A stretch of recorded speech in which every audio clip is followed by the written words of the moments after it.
버스 창가에 앉으면 늘 같은 풍경이 흘러간다. 회색 건물들, 무심히 서 있는 가로수, 같은 시간에 같은 자리에 서 있는 사람들. 차창에 비친 내 얼굴도 그 풍경의 일부처럼 무표정하다. 눈썹 사이에 새겨진 주름이 더 짙어졌다는 걸 버스 유리창이 은근하게 알려준다. 회사에 가는 길은 늘 정해져 있다. 집 앞 정류장에서 버스를 타고 강변을 따라 달리다. 지하철 환승역에서 내린다. 수천 번 반복된 동선은 마치 내 몸 안에 새겨진 듯하다. 걸음을 옮기면서도 무슨 생각을 했는지조차 기억이 나지 않는다.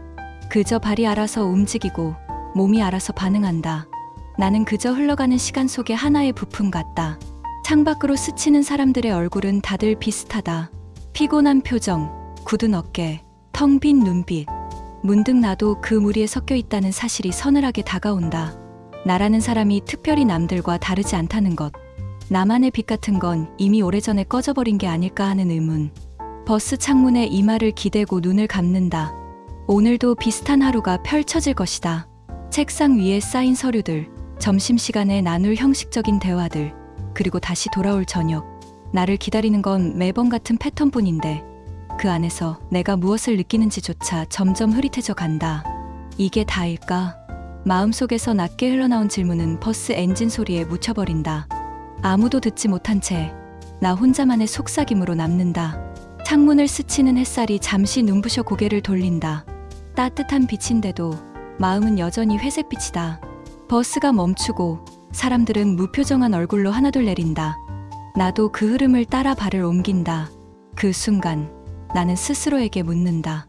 나는 지금 어디로 가고 있는 걸까? 회사로 가는 게 아니라 어쩌면 나 자신으로부터 점점 멀어지고 있는 건 아닐까? 발걸음은 여전히 규칙적으로 이어지지만 마음속에서는 작은 균열이 일어나기 시작한다. 퇴근 후 집에 들어서자 아이가 바닥에 엎드려 색연필을 굴리고 있었다. 종이 위에는 어설픈 선들이 뒤엉켜 있었는데 아이는 그것을 우리 가족이라고 당당히 말했다. 이게 엄마야? 손가락이 가리킨 그림 속 나는 동그란 얼굴에 길게 웃고 있었다. 순간 웃음이 터졌다. 너무 엉성해서 또 너무 순진해서. 그런데 웃음이 계속 흘러나왔다.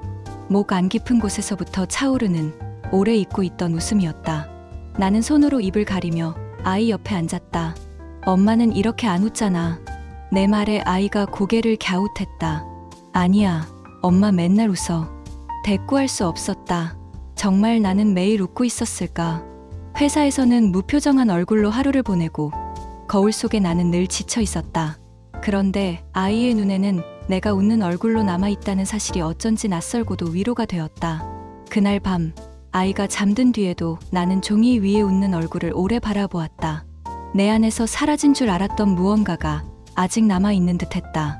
아주 사소한 순간이었지만 그 순간은 오랜만에 나를 멈춰 세웠다. 주말 아침 서랍을 정리하다 낡은 노트를 하나 꺼냈다. 대학 시절 쓰던 공책이었다. 표지는 바래고 모서리는 닳아 있었다. 먼지를 털어내고 펼치자 빼곡한 글씨와 형광펜 자국들이 눈에 들어왔다. 그 속에는 내가 그리던 미래가 있었다. 교사가 되어서 아이들에게 따뜻한 사람이 되고 싶다. 책을 쓰고 싶다. 세상에 작은 빛을 남기고 싶다. 한 장, 또 한 장 넘길수록 얼굴이 화끈거렸다. 지금의 나는 그때의 다짐과는 전혀 다른 길을 걷고 있었으니까. 언제부터 이렇게 멀어진 걸까? 혼잣말이 새어나왔다. 어쩌면 현실이라는 이름으로 타협해온 세월 때문일 것이다. 안전한 직장, 규칙적인 삶, 포기해도 괜찮다고 스스로 합리화했던 순간들. 그렇게 하나둘 접다 보니 어느새 노트 속 꿈과는 아예 다른 곳에 서 있었다. 그럼에도 불구하고 노트에서 풍겨오는 글씨의 기운은 묘하게 따뜻했다. 철없지만 진심이었고 서툴렀지만 빛나던 시절. 나는 그때의 나를 잃어버린 게 아니라 그냥 먼 서랍 속에 넣어둔 채 잊고 산 것 같았다. 책을 덮고 무릎 위에 올려두었다. 마음 한구석이 저릿했지만 동시에 이상하게도 편안했다. 사라진 게 아니라 여전히 남아있다는 사실이 아주 작은 위안처럼 다가왔다. 퇴근길, 시장 입구에서 발걸음을 멈췄다. 습관처럼 대형마트에 가려다 괜히 오래된 시장 골목으로 들어섰다. 좁은 길을 따라 늘어선 좌판마다 싱싱한 채소와 과일이 쌓여 있었고 상인들의 목소리가 뒤엉켜 공기를 흔들고 있었다. 이거 좀 더 담아드릴게요. 손에 쥔 비닐봉지를 묶어주던 할머니가 웃으며 말했다. 거칠게 갈라진 손끝이 느리게 움직였다. 수고 많으셨어요. 오늘 하루 짧은 한마디가 이상하게 오래 가슴에 남았다.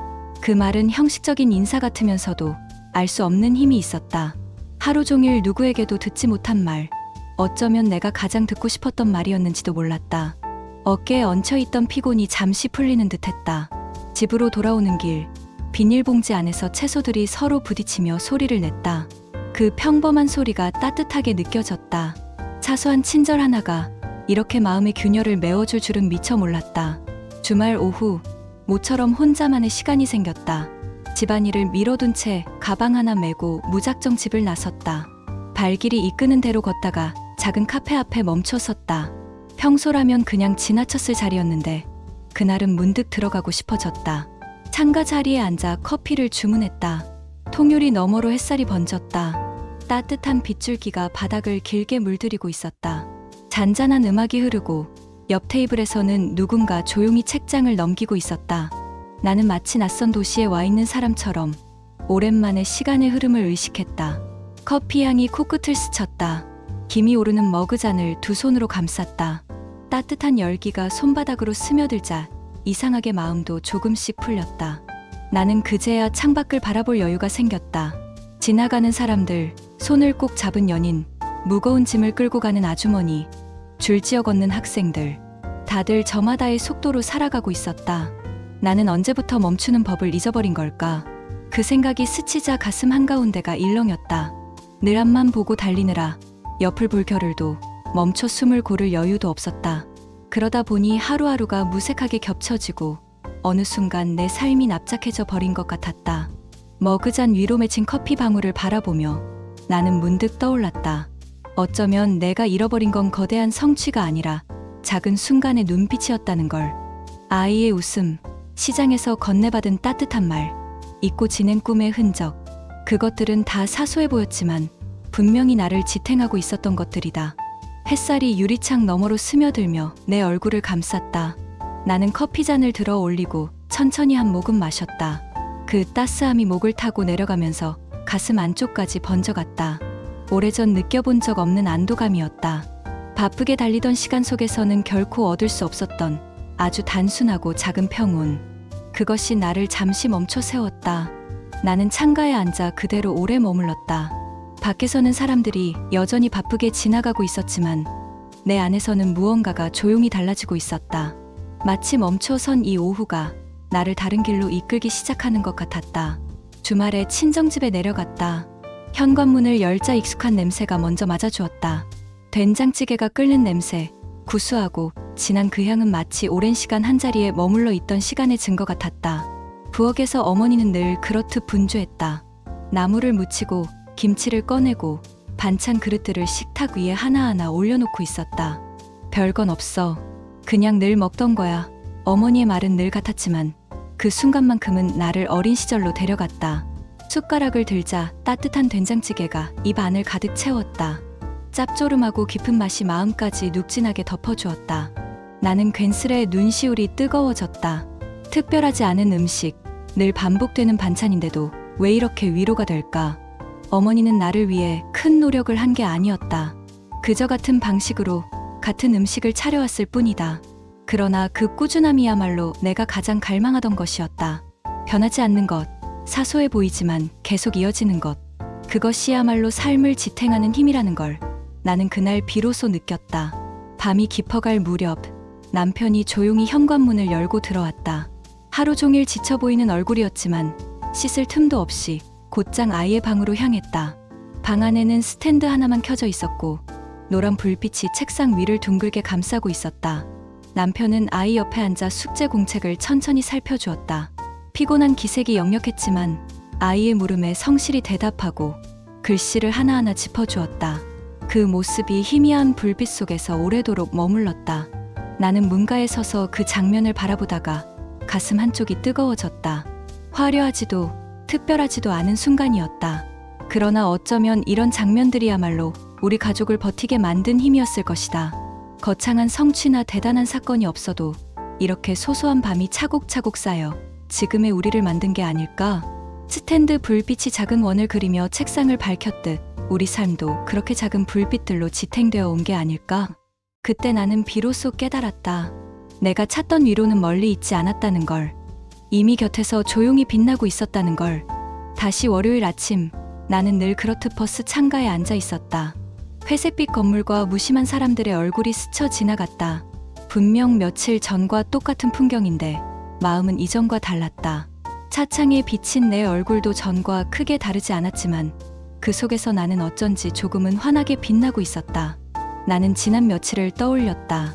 아이의 엉뚱한 그림이 내게 되돌려준 웃음, 서랍 속 낡은 노트가 다시 불러낸 오래된 꿈, 시장에서 건네받은 짧은 인사, 한마디 어머니의 된장찌개에서 느낀 깊은 위로, 그리고 스탠드 불빛 아래 남편과 아이가 만들어낸 고요한 풍경.